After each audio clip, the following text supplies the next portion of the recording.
কিছু কিছু কাজ আছে যেগুলো করলে রোজা ভাঙে না, বাট আমাদের মধ্যে কনফিউশন কাজ করে যে এটা করলে কি রোজা ভাঙবে। এক নম্বরে হচ্ছে ইচ্ছা করে যদি আপনি খান, ইচ্ছা করে খাইতে হবে, বুঝছেন? ভুল করে খাইলে কিন্তু রোজা ভাঙে না। খুব মজার না ব্যাপারটা? দুই নম্বর হচ্ছে এটা বিবাহিতদের জন্য। আমরা শুনেছি যে বিবাহিতরা ফিজিক্যাল ইন্টারকোর্স যদি করে, দেহ থেকে সিমেন আউট হলে রোজা ভেঙে যায়। স্বাভাবিক মেলামেশার সাথে রোজা ভাঙে না। কিস করা, হাগ করা হাজবেন্ড ওয়াইফের মধ্যে, এই যে সখ্যতা, এই ব্যাপারগুলো যদি দিনের বেলায় ঘটে এতে রোজা ভাঙে না। তবে এটা রিকমেন্ডেড না। ফলে ভুল করে সে এমন কাজ করে ফেলতে পারে যেটাতে তার রোজাটাই ভেঙে যাবে। আর ইচ্ছা করে রোজা ভাঙলে কি করতে হয়? কাজাও কাফারাও, সেজন্য এটা খেয়াল রাখতে হবে। তিন নাম্বার, এটাকে আরবিতে বলে আল ইহতিলাম, ওয়েট ড্রিম, বাংলায় বলে স্বপ্নদোষ। ঘুমের মধ্যে এমন কিছু দেখলেন ফলে আপনার সিমেন আউট হলো, আপনার রোজা ভাঙবে না। শুধু আপনি ঘুম থেকে উঠে ফরজ গোসলটা করে নিলেই হবে। চার নাম্বার হচ্ছে ব্লাড টেস্ট। ব্লাড টেস্ট করা যায়, 1-2 সিরিঞ্জ ব্লাড নিলে ভাঙে না। তবে যদি অনেক বেশি অ্যামাউন্টের ব্লাড নেয়, এতে যদি আপনি ক্লান্ত হয়ে পড়েন, সেক্ষেত্রে আপনি রোজা ভাঙতে পারবেন পরে কাজা করলে। 5 নাম্বার হচ্ছে ইচ্ছাকৃত বমি করলে রোজা ভাঙে, কিন্তু অনিচ্ছাকৃত যদি বমি চলে আসছে, ভমিটিং হচ্ছে, আমার রোজা ভাঙবে না।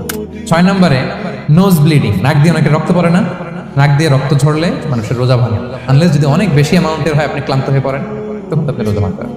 7 নাম্বার, রোজা রেখে দাঁত ফেলতে পারবো কিনা। খুব বেশি যাতে রক্ত বের না হয় সেটা আপনি খেয়াল রাখবেন।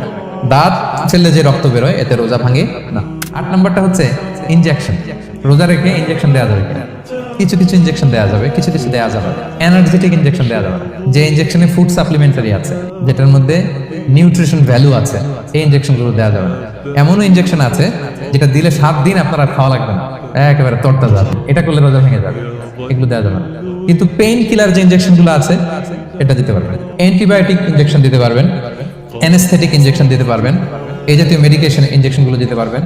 কোভিডের যে ইনজেকশন, এগুলো আপনি দিতে পারবেন। এগুলোতে রোজা ভাঙে না, কারণ এগুলোতে আপনার স্টোমাকে কিছু পৌঁছেও না, আপনাকে শক্তিবর্ধক কিছু দেহে প্রবেশ করাচ্ছে না, আপনার এনার্জিও বাড়ে। 9 নম্বরে কিছু কমন ব্যাপার আছে, এগুলো ক্লিয়ার করি। এর মধ্যে 1 নম্বর হচ্ছে টুথপেস্ট। রোজা রেখে টুথপেস্ট দিয়ে ব্রাশ করা যাবে কিনা বলেন, যাবে কি যাবে না? যাবে, কে কে হাত তুলুন তো দেখি। হ্যাঁ, মাত্র 1 জন, 2 জন, 3 জন, 4 জন, 5 জন, 6 জন, দল ভারী হচ্ছে আস্তে আস্তে। যাবে মাত্র 5 জন, আর যাবে না কয়জন দেখি? যাবে না?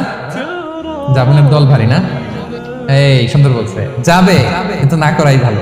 যদি খুব স্ট্রং টুথপেস্ট হয়, এগুলো ব্যবহার না করা ভালো, দিনের বেলায় মেসওয়াক করা ভালো। 10 নম্বর, খুব মজার একটা পয়েন্ট, খাবারের যদি লবণ চেক করা হয় এতে রোজা ভাঙে না। এটা রেকমেন্ডেড না। এটা কখন রেকমেন্ডেড? এটা বড় শেফদের জন্য। লেটস সে রমাদানে 1000 লোকে বিরিয়ানি করা হবে, আল্লাহর বান্দারা রোজাদাররা খাবে, এটা লবণ বেশি হলে খেতে পারবে? পারবে না। এজন্য যিনি শেফ, উনি লবণটা ট্রাই করতে পারবেন, করেই সাথে সাথে কুলি করে ফেলবেন। তাই বলে প্রতিদিন ঘরের রান্নাতে আবার এটা করতে যায় না। হাজব্যান্ড ওয়াইফ টোনাটুনি একটা হইলেই হইলো, কি বলে?